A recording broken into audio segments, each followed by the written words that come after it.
نحمدہ ونصلی ونسلم علی رسولہ الکریم اما بعد اعوذ باللہ من الشیطان الرجیم بسم اللہ الرحمن الرحیم یا ایہا الذین آمنوا اجتنبوا کثیرا من الظن ان بعد الظن اثم ولا تجسسوا صدق اللہ العظیم وصدق رسولہ النبی الکریم ان اللہ وملائکتہ یصلون علی النبی یا ایہا الذین آمنوا صلوا علیہ وسلموا تسلیما الصلاۃ والسلام علیک یا سیدی یا رسول اللہ وعلی آلک واصحابک یا سیدی یا حبیب اللہ الصلاۃ والسلام علیک یا سیدی یا رحمۃ للعالمین وعلی آلک واصحابک یا سیدی یا خاتم النبیین۔ تمام تعریفیں حمد و ثنا اللہ تعالیٰ جل مجدہ الکریم کے لیے، ہر قسم کے درود و سلام نبی مکرم سید عالم صلی اللہ علیہ وسلم کی ذات والا صفات کے لیے۔ حمد و صلات کے بعد راہ عمل کے آج کی گفتگو کا عنوان ہے اچھی اور مثبت سوچ کا پیدا کرنا۔ قرآن مجید فرقان حمید کی جو آیہ کریمہ سورۃ الحجرات سے میں نے تلاوت کی، اس میں اللہ تبارک و تعالیٰ نے فرمایا ہے یا ایہا الذین آمنوا اجتنبوا کثیرا من الظن ان بعد الظن اثم۔ فرمایا ہے ایمان والو، بہت سارے گمانوں سے بچو، بعض گمان بھی گناہ ہیں۔ ولا تجسسوا، اور جسوسی نہ کرو، عیب نہ تلاش کرو، عیبوں والی آنکھ کو ہمیشہ کھول کر نہ رکھو، اچھا گمان کرو، اچھی سوچ پیدا کرو۔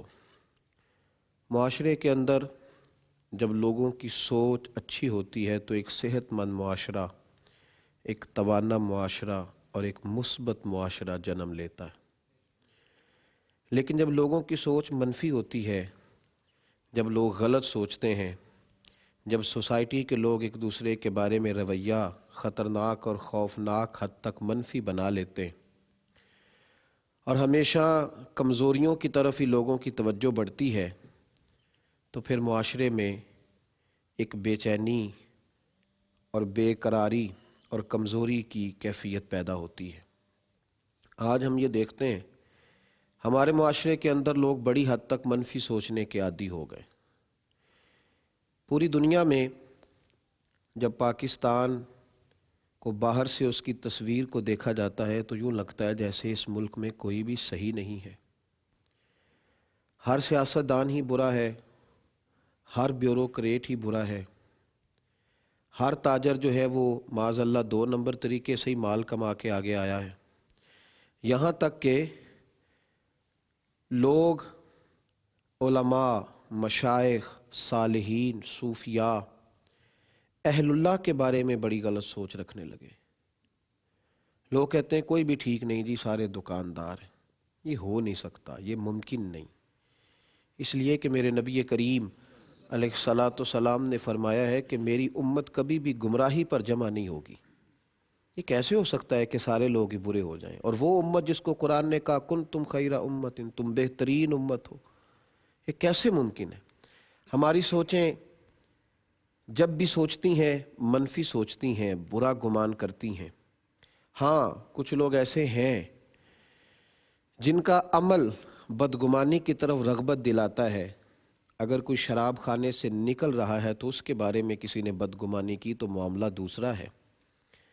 اگر کسی کو کسی کے بارے میں یہ طے ہو گیا اور مضبوط ذرائع سے خبر ہو گئی کہ یہ شخص راہزن ہے، ڈاکو ہے، بددیانت ہے، اس نے کسی جگہ اس کے بارے میں کوئی ایسی سوچ رکھی تو وہ معاملہ الگ ہے۔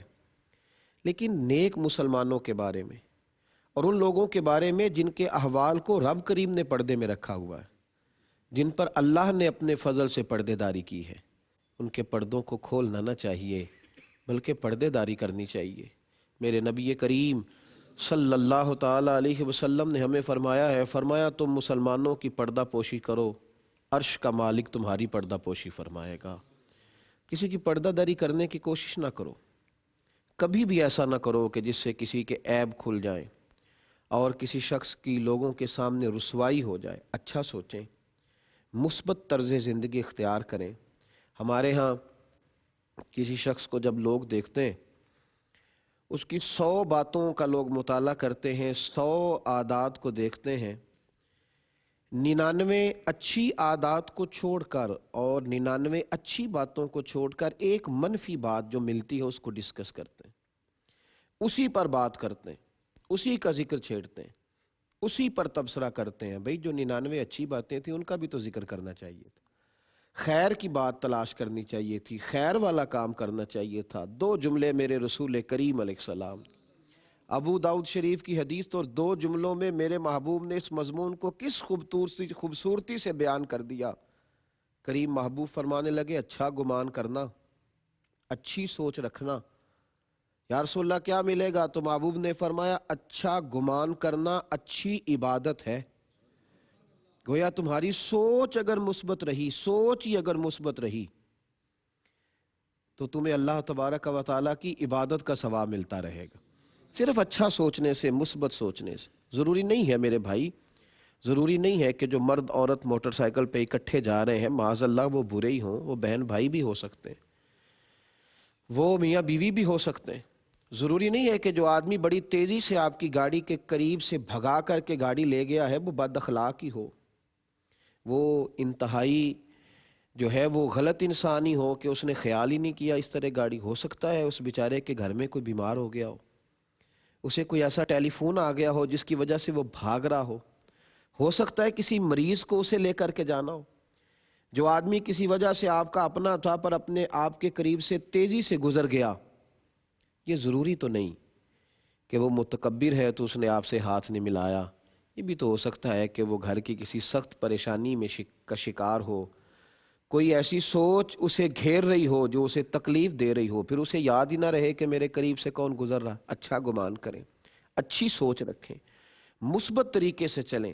بلکہ اعلیٰ حضرت فاضل بریلوی رحمۃ اللہ علیہ فرماتے ہیں کہ مسلمان کی اور بالخصوص اس آدمی کی جو نیک ہے، صالح ہے، پرہیزگار ہے، اگر اس کی کوئی ایسی بات نظر آئے جو ہم سمجھ رہے ہوں کہ درست نہیں ہے تو فرماتے ہیں اس کی تعویل کرو، یہ کہو کہ میری عقل کی غلطی ہے، یہ سوچو کہ میں چونکہ اس کی حقیقت کو نہیں جان پایا کہ اصل بات کیا تھی اس لیے مجھے ایسا لگ رہا ہے۔ منفی نہ سوچیں، ہمارے ہاں منفی سوچیں اتنا عروج پکڑ گئیں، اتنا عروج پکڑ گئیں۔ ضروری ہے کہ جب بھی ماں اپنے بیٹے کے پاس بیٹھے گی تو وہ اپنی بہو کے خلاف ہی بات کرے گی، اس نے پالا ہے، اس نے بڑا کیا ہے، اس نے جوان کیا ہے۔ ماں بیٹے کا رشتہ ایسا رشتہ ہے جس کو نہ تولا جا سکتا ہے، نہ پرکھا جا سکتا ہے۔ تو بہو کو کس نے اجازت دی ہے کہ وہ بدگمانی کرے کہ اماں میرے خلاف ہی گفتگو کر رہی ہے؟ یہ کس نے اس کو اجازت دی؟ اور بیوی جب بھی اپنے خاوند کے پاس بیٹھے گی یا اسے کسی وجہ سے بلا کر کے آواز دے کر کے الگ لے جائے گی تو ضروری تو نہیں کہ وہ ساس کے خلاف ہی بات کرے گی۔ میاں بیوی ایک دوسرے کا لباس ہے، ممکن ہے کوئی ایسی بات ان دونوں کے بیچ ہو جو فقط انہی کے بیچ کی ہو۔ بدگمانی نہ کریں، بدگمانی ہی بدگمانی ہے۔ بڑے اچھے پارٹنر، بڑے اچھے شراکت دار جنہوں نے بڑے خلوص سے کاروبار شروع کیا، وہ اپنے ملازمین کی باتوں کی بدگمانی میں آ گئے معاذ اللہ، حاسدین کی، دور بیٹھے حاسدین کی بدگمانی میں آ گئے، ان کی باتوں میں آ گئے، چھوٹی چھوٹی باتوں سے گھر اجڑنے لگے۔ بڑے بڑے اچھے خوبصورت لوگ اور بڑی بڑی اچھی تنظیمیں اور بڑے بڑے اچھے معاشروں میں بگاڑ پیدا ہونے لگا۔ میرے رسول کریم علیہ الصلاۃ والسلام نے کیا خوبصورت بات ارشاد فرمائی، یہ مسلم میں بھی ہے اور دیگر کتب احادیث میں بھی یہ روایت ہمیں ملتی ہے۔ نبی کریم صلی اللہ تعالیٰ علیہ وسلم نے فرمایا، بدگمانی سے بچو، بری سوچ سے بچو۔ فرمایا بدگمانی بدترین جھوٹ ہے، جو تم نے کسی کے بارے میں برا گمان بنا لیا وہ ایک بدترین جھوٹ ہے، چھوٹا جھوٹ نہیں، بدترین جھوٹ۔ اس جھوٹ سے بچو۔ کیوں کسی کے بارے میں صرف ایک ہی ملاقات میں، ایک ہی دفعہ اسے دیکھنے میں، اور آج جو اس کی نئی تصویر دیکھی اسی تصویر میں اس کے بارے میں تم نے برا سوچا؟ بھائی کچھ تو مجبوریاں رہی ہوں گی، یوں ہی کوئی بے وفا نہیں ہوتا، کسی جگہ کوئی ایسی بات ہوگی۔ میرے نبی کریم صلی اللہ تعالیٰ علیہ وآلہ وسلم نے فرمایا، مسلمان کا خون، مسلمان کا مال اور اسی طرح دوسرے مسلمان کے بارے میں بدگمانی کرنا مسلمان پر حرام ہے، اس کے لیے جائز نہیں۔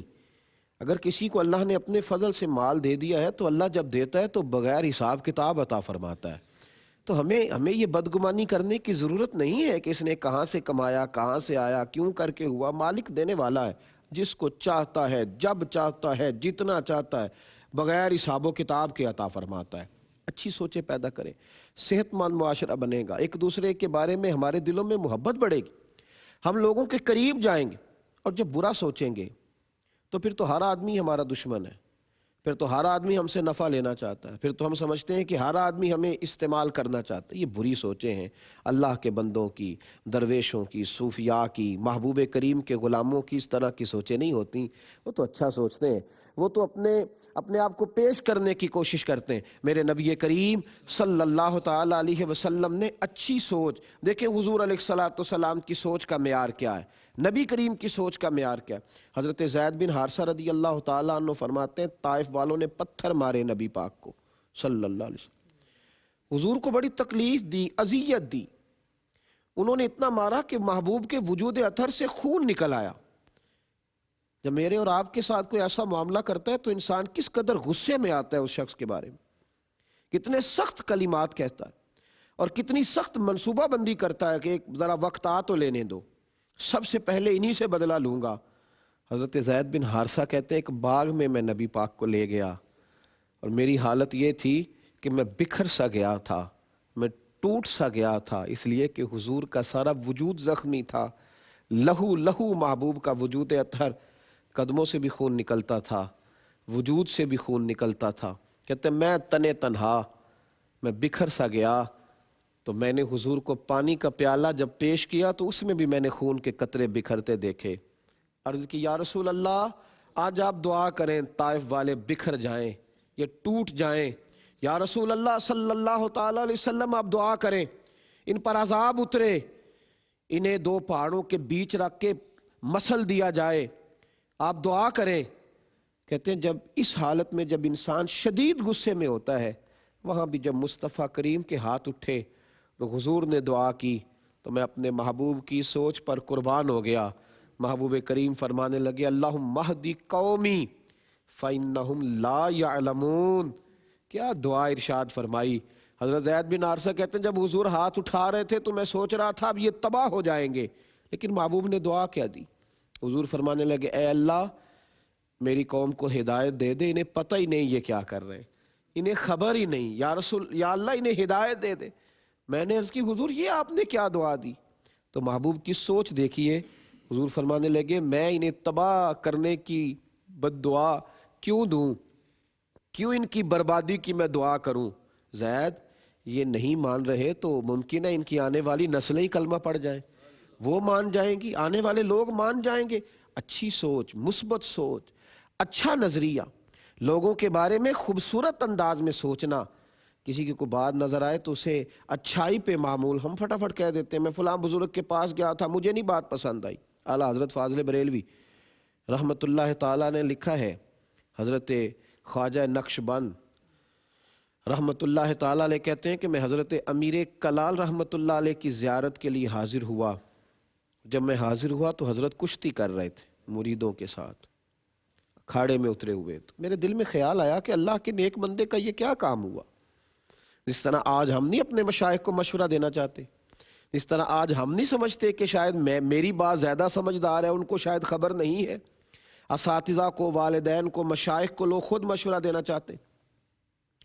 میرے دل میں خیال آیا کہ حضرت کا کام تو تھا کہ ذکر کرتے، عبادت کرتے اور جو ہے وہ اسباق پڑھاتے، مریدوں کی تربیت کرتے، یہ اکھاڑے میں اترے ہوئے.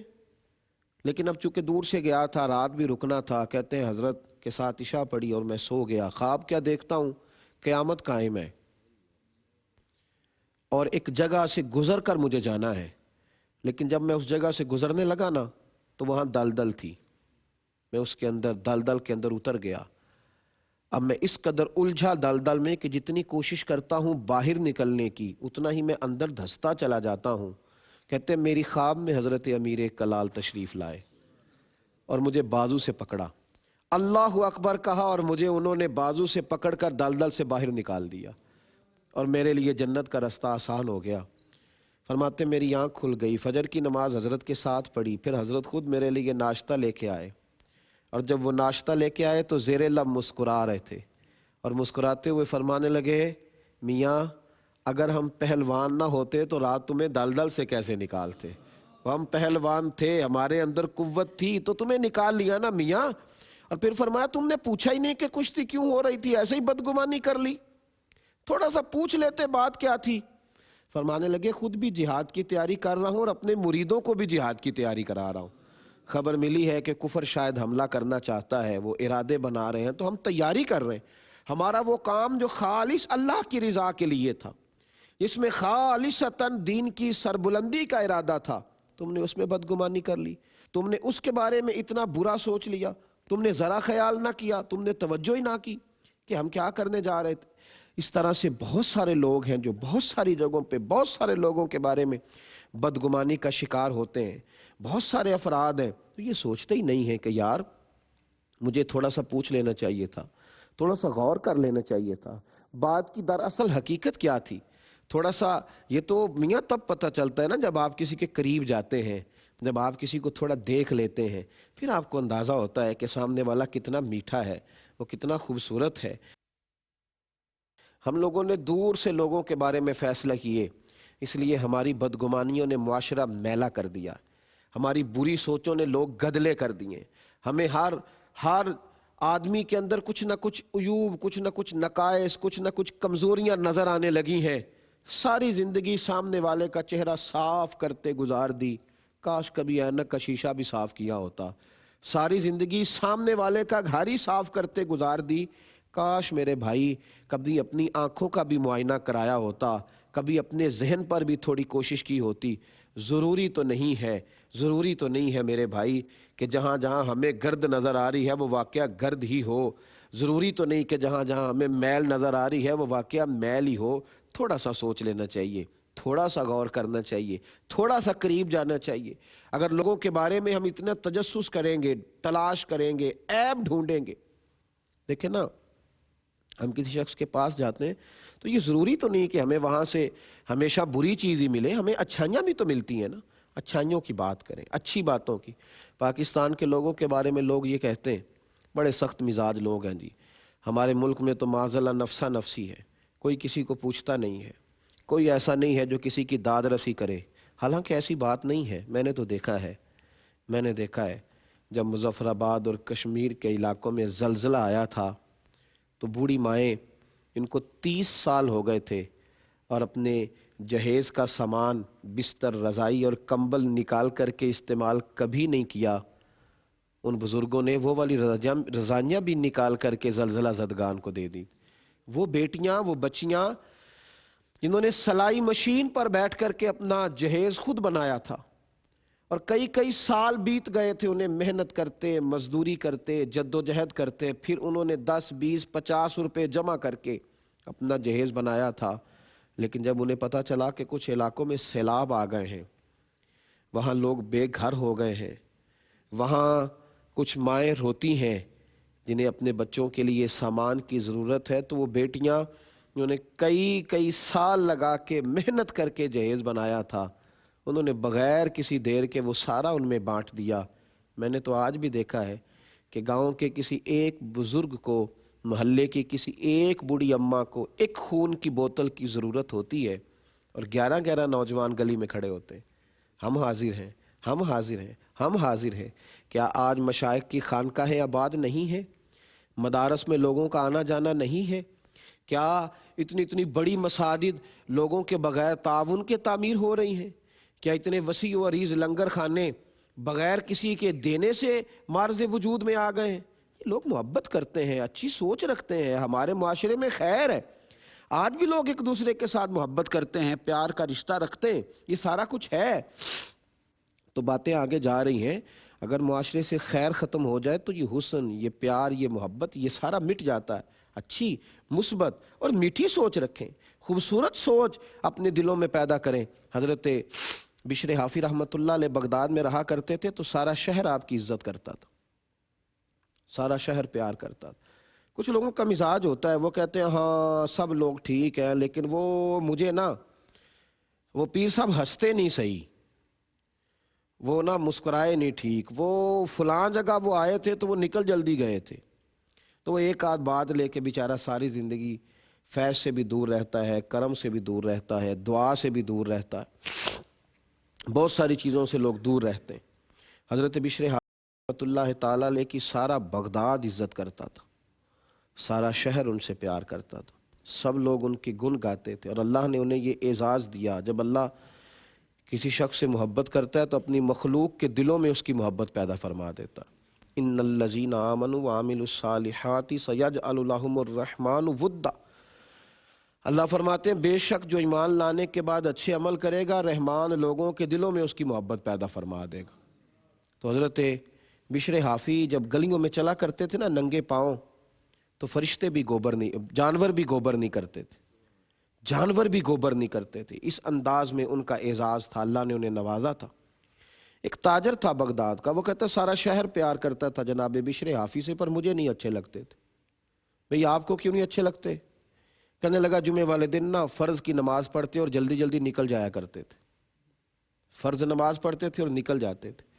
بھئی فرض نماز ہی جماعت کے ساتھ پڑھنا ضروری ہے، باقی اگر کوئی اپنے گھر میں جا کر کے پڑھتا ہے تو اس پر کوئی آدمی شکوہ نہیں کر سکتا، نہ کرنا چاہیے۔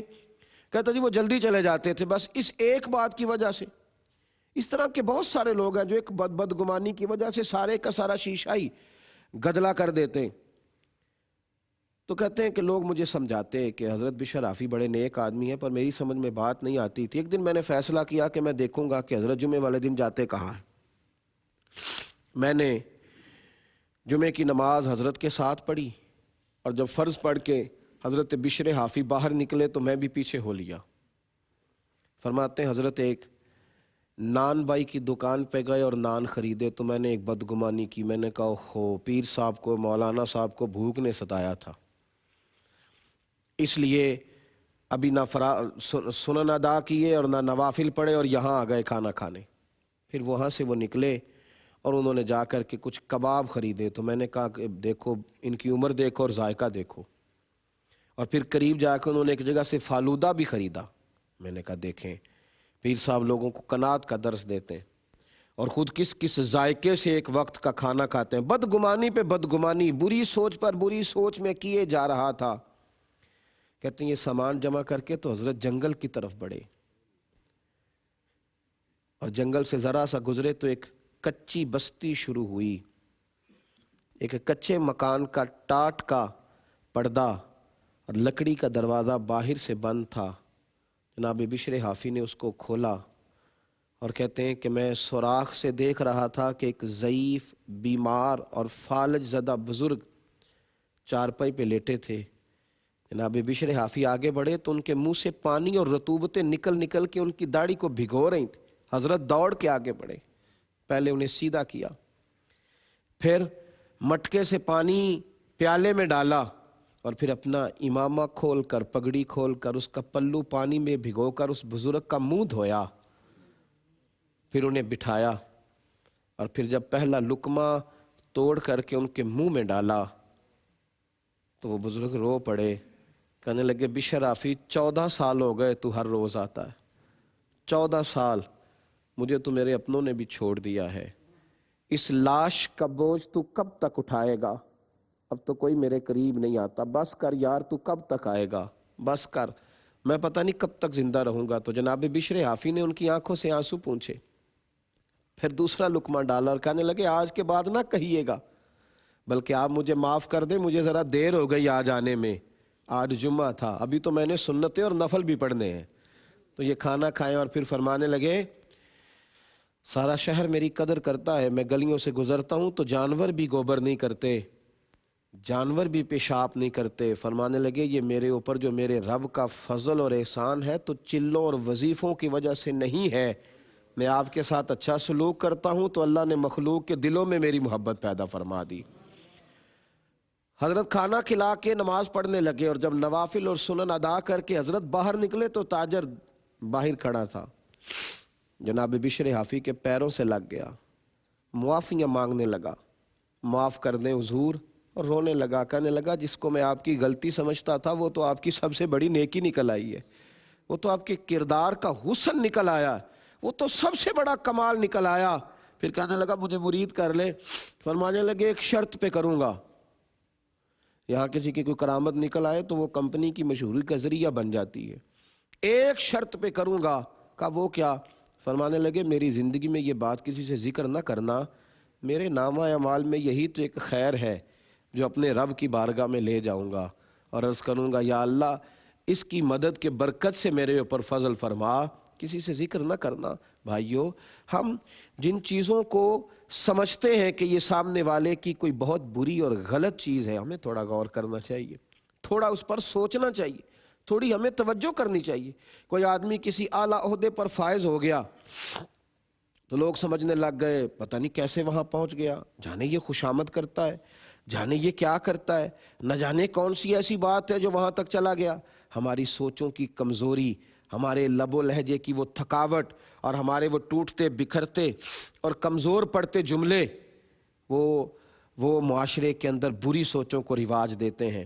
بلکہ ہم اپنے بچوں میں بیٹھ کر، بلکہ ہم اپنے دوستوں میں بیٹھ کر جو چیز ہمارے ذہن کی اختراع ہے کہ بری ہے، ابھی طے بھی نہیں ہوا کہ بری ہے، ہم لوگوں کے بیچ بیٹھ کر اس کی اشاعت کر رہے ہوتے ہیں، اس کی ترویج کر رہے ہوتے ہیں، دوسروں تک پہنچا رہے ہوتے ہیں، جس خبر کی ہمیں خود پوری تحقیق نہیں۔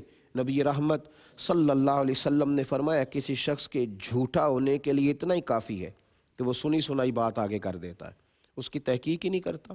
اس کے جھوٹا ہونے کے لیے یہی کافی کہ سنی سنائی بات کو اس نے آگے بیان کر دیا، اس نے یہ خیال ہی نہ کیا، یہ بہت کافی ہے اس شخص کے جھوٹا ہونے کے لیے۔ حضرت ابو عبداللہ عفیف رحمۃ اللہ علیہ ایک بزرگ گزرے، حضرت شاہ فرید الدین عطار رحمۃ اللہ علیہ نے تذکرۃ الاولیاء میں ان کا ذکر بڑے والہانہ انداز میں فرمایا۔ حضرت ابو عبداللہ عفیف رحمۃ اللہ علیہ سے دو درویش کہیں دور سے ملنے آئے، دو درویش۔ وہ جب ملنے کے لیے آئے تو لوگ ان گھر آ کے انہوں نے پوچھا کہ حضرت کہاں ہے؟ تو گھر والوں نے بتایا کہ بادشاہ کے پاس گئے ہوئے،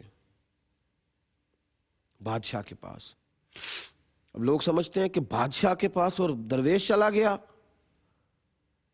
اگر درویش بادشاہوں کے پاس جب تک رہے اور بادشاہوں کا جب تک، ہاں درویش ذاتیات کے لیے نہ جائے، لالچ کے لیے نہ جائے، حرص ہوس کے لیے نہ جائے، لیکن اگر اصلاح احوال کے لیے بادشاہوں کا درویشوں سے رابطہ رہتا ہے تو بادشاہ بھی ذرا بگڑنے سے بچے رہتے ہیں، وہ بھی ذرا بگڑنے سے بچے رہتے ہیں۔ وہ اگر اولیاء سے، صوفیاء سے، اللہ کے نیک بندوں سے روابط میں رہتے ہیں تو وہ بھی بہت حد تک نرم رہتے ہیں۔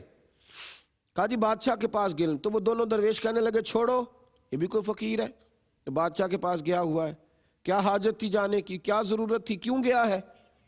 کہتے ہیں بہت ساری باتیں ہم نے کی آپس میں اور ایک لمبا چوڑا مضمون ڈسکس کر لیا کہ کہاں آ گئے، جو شخص خود بادشاہوں کے پاس جاتا ہے ہمیں کیا دے گا، چھوڑو ہم ملتے ہی نہیں۔ تو ان دو درویشوں میں سے نا ایک کی جیب کسی وجہ سے پھٹی ہوئی تھی، اس نے سوچا کہ میں درزی کی دکان، پرانا دور تھا، میں درزی کی دکان پہ جاتا ہوں اور اپنی جو جیب ہے اس جیب کو ذرا صحیح کروا لیتا ہوں۔ وہ درزی کی دکان پہ چلا گیا، کینچی بڑی قیمتی ہوتی تھی اس زمانے میں، تو درزی کی کینچی گم ہو گئی تھی، وہ چور تلاش کر رہا تھا، اور عین اس وقت جب کوئی اس کی دکان پہ نہیں تھا وہ دو درویش پہنچ گئے، تو جیسے ہی کہا یہ ہماری جیب ٹھیک کر دو، تو اس نے کہا میرے چور مل گئے۔ بھئی یہی لوگ ہیں جن کو میں ڈھونڈ رہا تھا، یہی ہیں جن کو کبھی نہیں دیکھا۔ گرفتار کیا، بات آگے بڑھی اور انہوں نے بڑا کہا کہ بھئی ہم تو مسافر ہیں، ہم تو کسی سے ملنے آئے تھے، تو یہ جیب پھٹی تھی تو تم سے صحیح کروانے آ گئے اور تم ہمیں گرفتار کر رہے ہو۔ پکڑ کر کے بادشاہ کے پاس لے گئے، اور جب وہاں پہنچے تو جناب ابو عبداللہ عفیف رحمۃ اللہ علیہ بیٹھے تھے، تو ان کے چہرے دیکھ کے کہنے لگے بادشاہ سے کہ بادشاہ اس طرح کے لوگ چور تو نہیں نہ ہوتے، ان کے چہرے، ان کا لب و لہجہ دیکھو، ان کی خوبصورتی دیکھو، اس طرح کے لوگ چور تھوڑی ہوتے۔ بادشاہ کہنے لگا حضرت آپ جس مقام پہ فائز ہیں، اگر آپ جس کے بارے میں کہہ رہے ہیں بات آپ ٹھیک کر رہے ہیں، فوراً انہیں چھوڑ دو، ان کا اکرام بھی کرو، اعزاز بھی کرو، کھانا بھی دو۔ چھوڑ دیا، کھانا بھی دیا، بڑے خوش ہوئے۔ جب سب لوگ چلے گئے تو حضرت ابو عبداللہ عفیف ان کے قریب گئے اور جا کے کہنے لگے میاں اگر میرا بادشاہ سے تعلق نہ ہوتا تو آج تمہیں آزادی کیسے دلواتا؟ ایک جھوٹے مقدمے میں تم الجھ گئے تھے، اگر میرا رشتہ نہ ہوتا تو تمہیں کیسے آزاد کراتا؟ تم نے بدگمانی کر لی، برا سوچا اور اپنی سوچ کو اتنا منفی کیا تو اچھا سوچیں۔ ایک بات جو بڑی اہم ہے اس مضمون میں آخر میں جو بڑی سمجھنے والی ہے اس کو بھی ضرور سمجھیں۔ ایک تو یہ ہے کہ ہم نے بدگمانی سے بچنا ہے، بری سوچ سے، اور دوسرا یہ ہے کہ ہم نے کسی کو بری سوچ کا موقع بھی نہیں دینا۔ کسی کو برا سوچنے کا موقع، نبی کریم صلی اللہ تعالیٰ علیہ وآلہ وسلم گزر رہے تھے اپنے صحابہ کے ساتھ، تو حضور کے ساتھ حضرت صفیہ تھیں یا ازواج مطہرات میں سے کوئی حضور کی زوجہ تھی، تو جب حضور ان لوگوں کے قریب سے گزرے تو محبوب واپس لوٹے اور ان سے کہا کہ میری زوجہ ہیں، یہ میری زوجہ ہیں۔ یہ کہہ کے محبوب چلے گئے تو واپسی پہ صحابہ نے کہا یا رسول اللہ صلی اللہ علیہ وسلم آپ نے یہ کیا کہا؟ تو محبوب نے فرمایا کسی کے دل میں بھی خیال آ سکتا ہے، اور تمہارے قریب دو یہودی بھی کھڑے تھے، وہ بھی کچھ سوچ سکتے تھے، اس لیے میں نے وضاحت کر دی۔ کوشش فرمائیں کہ کسی کو موقع بھی نہ ملے، کوشش کریں کہ بدگمانی کا موقع نہ دیں۔ ہم نے بدگمانی کا موقع نہیں دینا۔ کوشش فرمائیں کہ جو ہم معاملات کر رہے ہیں ان کو تھوڑا صاف رکھیں، تھوڑا واضح رکھیں۔ اعلیٰ حضرت فاضل بریلوی رحمۃ اللہ تعالیٰ علیہ کہ ایک مرید نے کہا کہ مسجد میں چراغ جلانا ہے روشنی کے لیے یا لالٹین جلانی ہے، تو وہ اس زمانے میں مٹی کا تیل جلایا جاتا تھا، تو وہ ارنڈی کا تیل لے کے آئے جس میں بدبو نہیں ہوتی تھی، اور مٹی کا تیل چونکہ ظاہر ہے بدبو ہوتی ہے، مسجد میں جلایا نہیں جا سکتا۔ انہوں نے وہ جب تیل جلا دیا تو اعلیٰ حضرت رحمۃ اللہ تعالیٰ علیہ فرمانے لگے اب جو یہاں نماز پڑھنے آئے گا وہ یہی سوچے گا نا کہ امام احمد رضا کے ادارے میں اور مسجد میں بھی مٹی کے تیل سے ہی لالٹین جل رہی ہے، اب تم تو ارنڈی کا تیل لائے ہو، اب لوگوں کو تو نہیں نا پتا اس میں ارنڈی کا تیل ہے، اب یہاں کھڑے ہو جاؤ، جب نمازی اندر آتے جائیں تو انہیں بتاتے جانا کہ مٹی کا تیل نہیں ہے، مٹی کا تیل نہیں ہے۔ کوئی اس سے دلیل پکڑ کے اپنی مسجد میں جا کر کے مٹی کا دیا جلا لے گا مٹی کے تیل کا، اور وہ جائز نہیں ہے۔ بتاتے جاؤ لوگوں کو، کوشش کرتے جائیں، کوشش کریں کہ جو چیزیں ہوں ان کو کلیئر کیا جائے تاکہ اپنوں میں کوئی بدگمانی پیدا نہ ہو۔ کوشش کریں، لیکن یہ ہے کہ یہ تو کوشش انسان اپنی پہنچ کے مطابق کرے گا نا۔ اب وہ آدمی جو سامنے بیٹھا ہے وہ کسی چیز کو کس رنگ میں لیتا ہے، کس انداز میں لیتا ہے، کس طریقے میں لیتا ہے، یہ اس کی اپنی بات ہے۔ باتیں دو ہی ہیں، بات ایک ہی ہے، کوئی اس کو مثبت لے لے یا اس کو منفی لے لے۔ ہم لوگ اکٹھے گئے تھے اور ہم نے کھانا کھایا، تو اس میں یہ بھی ہو سکتا ہے کہ یہ اکٹھے گئے تھے اور فلاں آدمی کے ذمہ ڈالنا چاہتے تھے تاکہ وہ ان کے جو ہے وہ کھانے کا خرچ اٹھا لے، اور یہ بھی ہو سکتا ہے بڑی محبت ہے یار دوستوں میں، جب بھی جاتے ہیں اکٹھے ہی جاتے ہیں تو بات کو منفی بھی لیا جا سکتا ہے، مثبت بھی لیا جا سکتا ہے۔ اچھا سوچیں گے، سوچے صحت مند ہوں تو معاشرے صحت مند ہوتے، سوچے صحت مند ہوں تو انسانوں کے رشتے مضبوط ہوتے ہیں، تعلقات بڑھتے ہیں، انسان دوسروں کے بارے میں جتنا اچھا سوچتا ہے محبتیں فروغ پاتی ہیں، پیار بڑھتا ہے۔ جب بھی کسی کو دیکھیں دوست سمجھ کے، پیارا سمجھ کے، اپنا سمجھ کے دیکھیں، یوں سمجھیں کہ یہ شخص جو ہے یہ بڑا خیر والا ہے، یہ بڑا اچھا ہے، اس سے اچھائیاں پھیلیں گی اور معاشرے میں خوبصورتی پھیلے گی۔ اللہ کریم ہمیں سمجھنے کی توفیق عطا فرمائے۔ آخر دعوانا الحمدللہ رب العالمین۔